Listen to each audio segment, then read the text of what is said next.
आजादी के महज 28 साल बाद ही देश को तत्कालीन प्रधानमंत्री इंदिरा गांधी के फैसले के कारण आपातकाल के दंश से गुजरना पड़ा, जिसे देश का काला अध्याय भी कहा जाता है। 25-26 जून की रात को आपातकाल के आदेश पर राष्ट्रपति फखरुद्दीन अली अहमद के दस्तखत के साथ देश में आपातकाल लागू हो गया। अगली सुबह समूचे देश ने रेडियो पर इंदिरा गांधी की आवाज में संदेश सुना कि भाइयों और बहनों, राष्ट्रपति जी ने आपातकाल की घोषणा की है, लेकिन इससे सामान्य लोगों को डरने की जरूरत नहीं है। दिल्ली के रामलीला मैदान में हुई 25 जून की रैली की खबर पूरे देश में न फैल सके, इसके लिए दिल्ली के बहादुर शाह जफर मार्ग पर स्थित अखबारों के दफ्तरों की बिजली रात में ही काट दी गई। इसकी जड़ में 1971 में हुए लोकसभा चुनाव का था, जिसमें उन्होंने अपने मुख्य प्रतिद्वंदी राजनारायण को पराजित किया था। लेकिन चुनाव परिणाम आने के 4 साल बाद राजनारायण ने हाईकोर्ट में चुनाव परिणाम को चुनौती दी। 12 जून 1975 को इलाहाबाद उच्च न्यायालय के न्यायाधीश जगमोहन लाल सिन्हा ने इंदिरा गांधी का चुनाव निरस्त कर उन पर 6 साल तक चुनाव न लड़ने का प्रतिबंध लगा दिया और श्रीमती गांधी के चिर प्रतिद्वंदी राजनारायण सिंह को चुनाव में विजय घोषित कर दिया। राजनारायण सिंह की दलील थी कि इंदिरा गांधी ने चुनाव में सरकारी मशीनरी का दुरुपयोग किया, तय सीमा से अधिक पैसा खर्च किया और मतदाताओं को प्रभावित करने के लिए गलत तरीकों का इस्तेमाल किया। अदालत ने इन आरोपों को सही ठहराया था। इसके बावजूद श्रीमती गांधी ने इस्तीफा देने से इनकार कर दिया। इंदिरा गांधी ने अदालत के इस निर्णय को मानने से इनकार करते हुए सर्वोच्च न्यायालय में अपील करने की घोषणा की और 26 जून को आपातकाल लागू करने की घोषणा कर दी। उस समय आकाशवाणी ने रात के अपने एक समाचार बुलेटिन में ये प्रसारित किया कि अनियंत्रित आंतरिक स्थितियों के कारण सरकार ने पूरे देश में आपातकाल की घोषणा कर दी है। इस दौरान जनता के सभी मौलिक अधिकारों को स्थगित कर दिया गया है।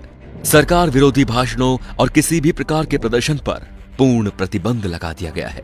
इसका आधार वो प्रावधान था जो धारा 352 के तहत सरकार को असीमित अधिकार देती है। इंदिरा जब तक चाहे सत्ता में रह सकती थी। लोकसभा विधानसभा के लिए चुनाव की जरूरत नहीं थी। मीडिया और अखबार आजाद नहीं थे। सरकार कैसा भी कानून पास करा सकती थी। मीसा और DIR के तहत देश में 1 लाख से ज्यादा लोगों को जेलों में ठूंस दिया गया। आपातकाल के खिलाफ आंदोलन के नायक जयप्रकाश नारायण की किडनी कैद के दौरान खराब हो गई थी। देश के जितने भी बड़े नेता थे, सभी के सभी सलाखों के पीछे डाल दिए गए। संजय गांधी ने VC शुक्ला को नया सूचना प्रसारण मंत्री बनवाया, जिन्होंने मीडिया पर सरकार की इजाजत के बिना कुछ भी लिखने बोलने पर पाबंदी लगा दी। जिसने भी इनकार किया उसे जेल में डाल दिया गया। सरकार की कोशिश थी कि लोगों तक सही जानकारी नहीं पहुंचे। उस कठिन समय में नरेंद्र मोदी और RSS के कुछ प्रचारकों ने सूचना के प्रचार प्रसार की जिम्मेदारी उठा ली। इसके लिए उन्होंने अनोखा तरीका अपनाया। संविधान, कानून, कांग्रेस सरकार की ज्यादतियों के बारे में जानकारी देने वाले साहित्य गुजरात से दूसरे राज्यों के लिए जाने वाली ट्रेनों में रखे गए। ये एक जोखिम भरा काम था, क्योंकि रेलवे पुलिस बल को संदिग्ध लोगों को गोली मारने का निर्देश दिया गया था। लेकिन नरेंद्र मोदी और अन्य प्रचारकों द्वारा इस्तेमाल की गई तकनीक कारगर रही। एक तरफ देश भर में सरकार के खिलाफ बोलने वालों पर जुल्म हो रहा था, तो दूसरी तरफ संजय गांधी ने देश को आगे बढ़ाने के नाम पर 5 सूत्रीय एजेंडे परिवार नियोजन, दहेज प्रथा का खात्मा, वयस्क शिक्षा, पेड़ लगाना, जाति प्रथा उन्मूलन पर काम करना शुरू कर दिया था। कहा जाता है कि लोगों की जबरदस्ती नसबंदी कराई गई। 19 महीने के दौरान देश भर में करीब 83 लाख लोगों की जबरदस्ती नसबंदी करा दी गई। कहा तो ये भी जाता है कि पुलिस बल गांव के गांव घेर लेते थे और पुरुषों को पकड़कर उनकी नसबंदी करा दी जाती थी।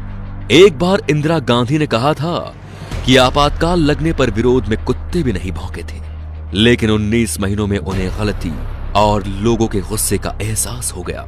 18 जनवरी 1977 को उन्होंने अचानक ही मार्च में लोकसभा चुनाव कराने का ऐलान कर दिया।